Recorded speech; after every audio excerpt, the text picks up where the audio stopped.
El extraño, infeliz, es aquel a quien sus recuerdos infantiles solo traen miedo y tristeza. Desgraciado aquel que vuelve la mirada hacia horas solitarias en vastos y lúgubres recintos de cortinados marrones y alucinantes hileras de antiguos volúmenes, o hacia pavorosas vigilancias en la sombra de árboles descomunales y grotescos cargados de enredaderas, que agitan silenciosamente en las alturas sus ramas retorcidas. Tal es lo que los dioses me destinaron, a mí, el aturdido, el frustrado, el estéril, el arruinado, y sin embargo, me siento extrañamente satisfecho y me aferro con desesperación a esos recuerdos marchitos cada vez que mi mente amenaza con ir más allá, hacia el otro. No sé dónde nací, salvo que el castillo era infinitamente horrible, lleno de pasadizos oscuros y con altos cielos rasos donde la mirada solo hallaba las telarañas y sombras.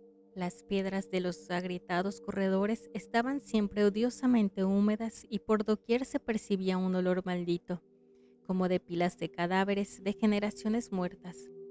Jamás había luz, por lo que solía encender velas y quedarme mirándolas fijamente en busca de alivio. Tampoco afuera brillaba el sol, ya que esas terribles arboledas se elevaban por encima de la torre más alta, una sola, una torre negra. Sobrepasaba el ramaje y salía al cielo abierto y desconocido, pero estaba casi en ruinas y solo se podía ascender por ella por un escarpado muro poco menos que imposible de escalar. Debo haber vivido años en ese lugar, pero no puedo medir el tiempo. Seres vivos debieron haber atendido a mis necesidades y sin embargo no puedo rememorar a persona alguna excepto yo mismo, ni ninguna cosa viviente salvo ratas, murciélagos y arañas, silenciosos todos.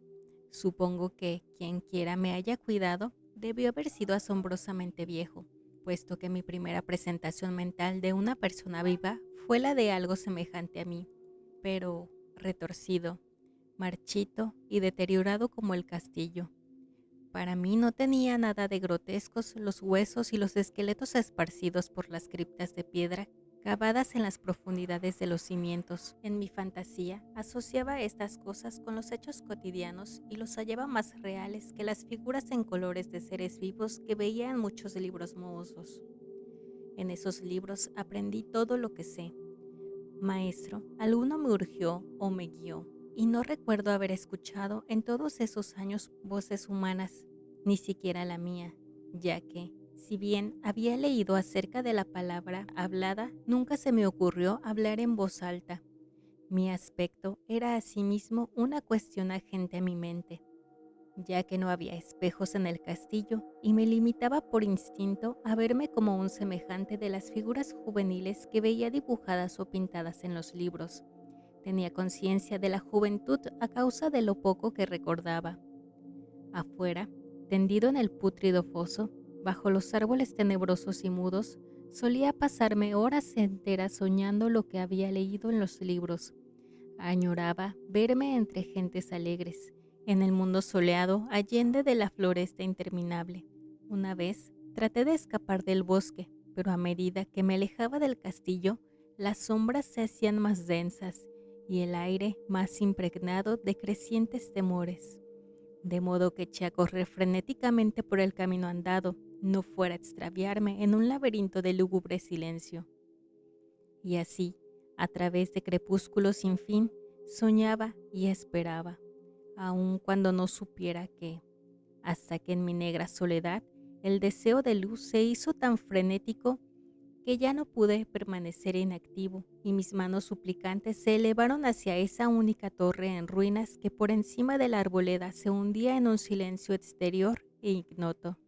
Y por fin resolví escalar la torre, aunque me cayera, aunque mejor era vislumbrar un instante el cielo y perecer que vivir sin haber contemplado jamás el día. A la húmeda luz crepuscular subí los vetustos peldaños de piedra hasta llegar al nivel donde se interrumpían, y de allí en adelante, trepando por pequeñas entrantes donde apenas cabía un pie, seguí mi peligrosa ascensión. Horrendo y pavoroso era aquel cilindro rocoso, inerte y sin peldaños, negro, ruinoso y solitario, siniestro con su mudo aleteo de espantados murciélagos. pero más horrenda aún era la lentitud de mi avance, ya que por más que tripase, las tinieblas que me envolvían no se disipaban y un frío nuevo como de moho venerable y embrujado me invadió. Tiritando de frío me preguntaba por qué no llegaba a la claridad, y de haberme atrevido habría mirado hacia abajo. Antojóseme que la noche había caído de pronto sobre mí, y en vano tenté con la mano libre en busca del antepecho de alguna ventana por la cual espiar hacia afuera y arriba, y calcular a qué altura me encontraba. De pronto, al cabo de una interminable y espantosa ascensión a ciegas por aquel precipicio cóncavo y desesperado, sentí que la cabeza tocaba algo sólido. Supe entonces que debía haber ganado la terraza, o, cuando menos, alguna clase de piso. Alcé la mano libre y en la oscuridad palpé un obstáculo, descubriendo que era de piedra e inamovible. Luego vino un mortal rodeo a la torre, aferrándome de cualquier soporte que su viscosa pared pudiera ofrecer, hasta que finalmente mi mano, tanteando siempre, halló un punto donde la valla cedía y reanudé la marcha hacia arriba, empujando la losa y puerta con la cabeza, ya que utilizaba ambas manos en mi cauteloso avance.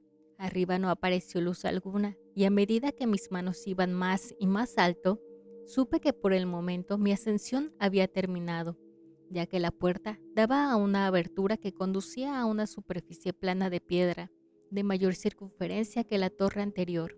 Sin duda el piso de alguna elevada y espaciosa cámara de observación. Me deslicé sigilosamente por el recinto tratando que la pesada losa no volviera a su lugar, pero fracasé en mi intento. Mientras yacía exhausto sobre el piso de piedra, oí el alucinante eco de su caída, pero con todo tuve la esperanza de volver a levantarla cuando fuese necesario. Creyéndome ya a una altura prodigiosa, muy por encima de las odiadas ramas del bosque, me incorporé fatigosamente y tanteé en la pared en busca de alguna ventana que me permitiese mirar por primera vez el cielo, y esa luna, y esas estrellas sobre las que había leído, pero ambas manos me decepcionaron, ya que todo cuanto hallé fueron amplias estanterías de mármol cubiertas de aborrecibles cajas oblongas de inquietante dimensión. Más reflexionaba y más me preguntaba qué extraños secretos podía albergar aquel alto recinto construido en tan inmensa distancia del castillo subyacente. De pronto, mis manos tropezaron inesperadamente con el marco de alguna puerta, del cual colgaba una plancha de piedra de superficie rugosa a causa de las extrañas incisiones que la cubrían. La puerta estaba cerrada, pero hacía un supremo esfuerzo. Superé todos los obstáculos y la abrí hacia adentro. Hecho esto, invadió el éxtasis más puro jamás conocido. A través de una ornamentada verja de hierro y en el extremo de una corta escalinata de piedra que ascendía desde la puerta recién descubierta, brillando plácidamente en todo su esplendor, estaba la luna llena, a la que nunca había visto antes, salvo en sueños y en vagas visiones que no me atrevía a llamar recuerdos. Seguro ahora de que había alcanzado la cima del castillo, subí rápidamente los pocos peldaños que me separaban de la verja, pero en eso una nube tapó la luna haciéndome tropezar, y en la oscuridad tuve que avanzar con mayor lentitud. Estaba todavía muy oscuro cuando llegué a la verja, que hallé abierta tras un cuidadoso examen, pero que no quise trasponer por temor de precipitarme desde la increíble altura que había alcanzado. Luego volvió a salir la luna. De todos los impactos imaginables, ninguno tan demoníaco como el de lo insondable y grotescamente inconcebible. Nada de lo soportado antes podía compararse al terror de lo que ahora estaba viendo, de las extraordinarias maravillas que el espectáculo implicaba. El panorama en sí era tan simple como asombroso, ya que consistía meramente en esto: en lugar de una impresionante perspectiva de copas de árboles vistas desde una altura imponente, extendíase a mi alrededor, al mismo nivel de la verja, nada menos que la tierra firme, separada en compartimentos diversos por medio de lajas de mármol y columnas, y sombreada por una antigua iglesia de piedra cuyo devastado capitel brillaba fantasmagóricamente a la luz de la luna. Medio inconsciente, abrí la verja y avancé bamboleándome por la senda de grava blanca que se extendía en dos direcciones. Por aturdida y caótica que estuviera mi mente, persistía en ella ese frenético y anhelo de luz. Ni siquiera el pasmoso descubrimiento de momentos antes podía detenerme. No sabía ni me importaba si mi experiencia era una locura, enajenación o magia, pero estaba resuelto a ir en pos de luminosidad y alegría a toda costa. No sabía quién o qué era yo, ni cuáles podían ser mi ámbito y mis circunstancias. Sin embargo, a medida que proseguía mi tambaleante marcha, se insinuaba en mí una especie de tímido recuerdo latente que hacía mi avance no del todo fortuito, sin rumbo fijo por campo abierto, unas veces sin perder de vista el campo, otras abandonándolo para internamente, lleno de curiosidad por praderas en las que solo alguna ruina ocasional revelaba la presencia, en tiempos remotos, de una senda olvidada.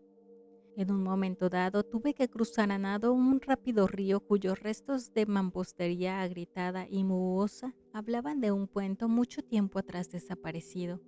Habían transcurrido más de 2 horas cuando llegué a lo que aparentemente era mi meta, un venerable castillo cubierto de hiedras, enclavado en un gran parque de espesa arboleda, de alucinante familiaridad para mí, y sin embargo lleno de intrigantes novedades. Vi que el foso había sido rellenado y que varias de las torres que yo bien conocida estaban demolidas, al mismo tiempo que se erguían nuevas salas que confundían al espectador.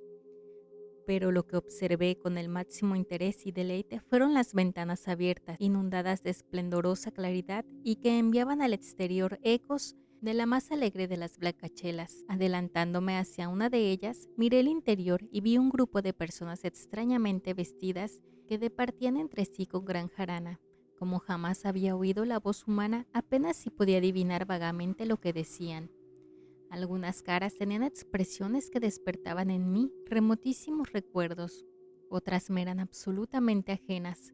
Salté por la ventana y me introduje en la habitación, brillantemente iluminada, a la vez que mi mente saltaba del único instante de esperanza al más negro de los desalientos. La pesadilla no tardó en venir, ya que, no bien entré, se produjo una de las más aterradoras reacciones que hubiera podido concebir. No había terminado de cruzar el umbral cuando cundió entre todos los presentes un inesperado y súbito pavor de horrible intensidad que distorsionaba los rostros y arrancaba de todas las gargantas los chillidos más espantosos. El desbande fue general y en medio del griterío y del pánico varios sufrieron desmayos. Siendo arrastrados por los que huían enloquecidos, muchos se taparon los ojos con las manos y corrían a ciegas llevándose todo por delante, derribando los muebles y dándose contra las paredes en su desesperado intento de ganar alguna de las numerosas puertas. Solo y aturdido en el brillante recinto, escuchando los ecos cada vez más apagados de aquellos espeluznantes gritos, comencé a temblar pensando que podía ser aquello que me acechaba sin que yo lo viera. A primera vista, el lugar parecía vacío, pero cuando me dirigí a una de las alcobas, creí detectar una presencia, un amargo de movimiento del otro lado del arco dorado que conducía a otra habitación, similar a la primera. A medida que me aproximaba a la arcada, comencé a percibir la presencia con más nitidez, y luego, con el primero y último sonido que jamás emití, un aullido horrendo que me repugnó casi tanto como su morbosa causa.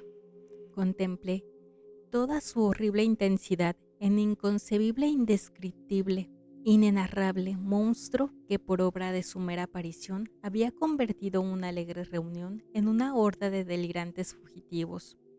No puedo siquiera decir aproximadamente a qué se parecía, pues era un compuesto de todo lo que es impuro, pavoroso, indeseado, anormal y detestable.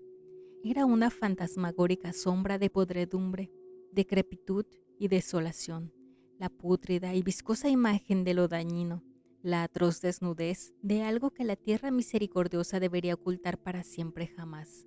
Dios sabe que no era de este mundo, o al menos había dejado de serlo, y sin embargo, con enorme horror de mi parte, Pude ver en sus rasgos carcomidos con huesos que se entreveían una repulsiva y lejana reminiscencia de formas humanas, y en sus enmohecidas y destrozadas ropas una indecible cualidad que estremecía más aún.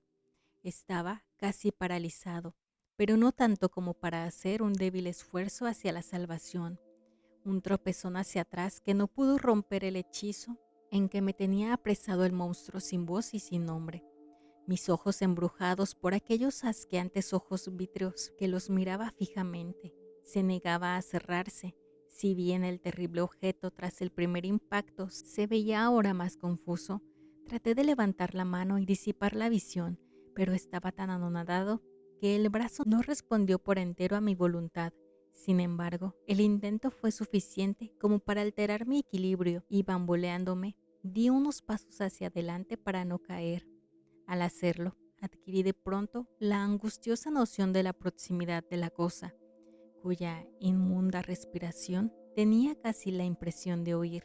Poco menos que enloquecido, pude no obstante adelantar una mano para detener la fétida imagen, que se acercaba más y más cuando de pronto mis dedos tocaron la extremidad putrefacta que el monstruo extendía por debajo del arco dorado. No chillé, pero todos los satánicos vampiros que cabalgan en el viento de la noche lo hicieron por mí, a la vez que dejaron caer en mi mente una avalancha de anonadantes recuerdos. Supe que ese mismo instante todo lo ocurrido. Recordé hasta más allá del terrorífico castillo y sus árboles. Reconocí el edificio en el cual me hallaba. Reconocí lo más terrible, la impía abominación que se erguía ante mí, mirándome de soslayo mientras apartaba de los suyos mis dedos manchados. Pero en el cosmos existe el bálsamo además de la amargura, y ese bálsamo es el olvido. En el supremo horror de ese instante olvidé lo que me había espantado, y el estallido del recuerdo se desvaneció en un caos de reiteradas imágenes. Como entre sueños, salí de aquel edificio fantasmal y execrado y eché a correr rauda y silenciosamente a la luz de la luna. Cuando retorné al mausoleo de mármol y descendí por los peldaños, encontré que no podía mover la trampa de piedra, pero no lo lamenté, ya que había llegado a odiar el viejo castillo y sus árboles. Ahora cabalgo junto a los fantasmas burlones y cordiales, al viento de la noche, y durante el día juego entre las catacumbas de Néfrica, en el recóndito y desconocido valle de Adot, a las orillas del Nilo. Sé que la luz no es para mí, salvo la luz de la luna sobre las tumbas de roca de Nef, como tampoco es para mí la alegría, salvo las innominadas fiestas de Nitocris bajo la gran pirámide. Y sin embargo, en mi nueva y salvaje libertad, agradezco casi la amargura de la alienación, pues aunque el olvido me ha dado la calma, no por eso ignoro que soy un extranjero, un extraño a este siglo y a todos los que aún son hombres. Esto es lo que supe desde que extendí mis dedos hacia esa cosa abominable surgida en aquel gran marco dorado, desde que extendí mis dedos y toqué una fría e inexorable superficie de pulido espejo.